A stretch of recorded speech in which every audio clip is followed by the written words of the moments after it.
See, I was going to ask, what is the biggest difference today compared to, the 90s? Would you say the phones is probably number one, or are there other elements?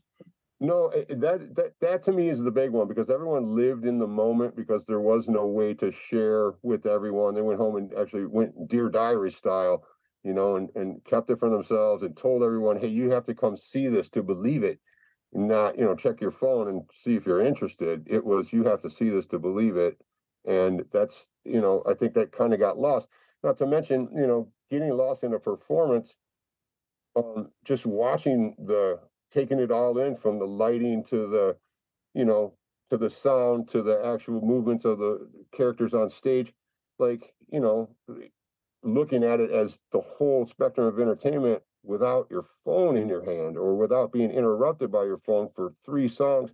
I don't think many people do that anymore.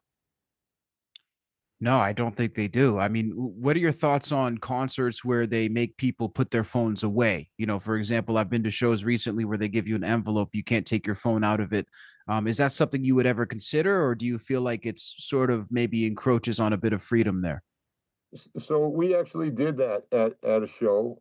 We had a show to celebrate our album, Super Buick, and it was a limited number of tickets, and there was like a dress code. Everyone had to, a suit and tie at the very least. It was one of those type of events. And then just asked everyone to put their phones away and please do not take pictures. Just enjoy the show, please. And man, it was amazing how many people just went with it, and then weren't phones out. There's not even a lot of pictures online of that event because people were they really wanted to experience that. Now, doing that every time or just telling people what to do in general isn't cool. I don't think, people want to do what they want to do. They have a right to get on their phone if they want.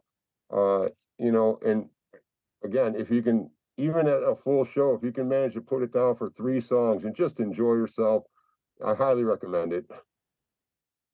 No, for sure. It's such an interesting aspect. And then, we also see a lot of tickets potentially being sold through these videos. So I can imagine it's a double-edged sword as well when, even the band is maintaining their own social media presence. It must be hard to navigate.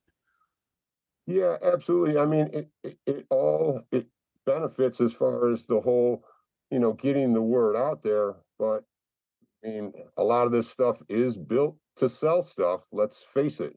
At the end of the day, these phones are just a gateway to consumerism and telling yourself you need more than you have.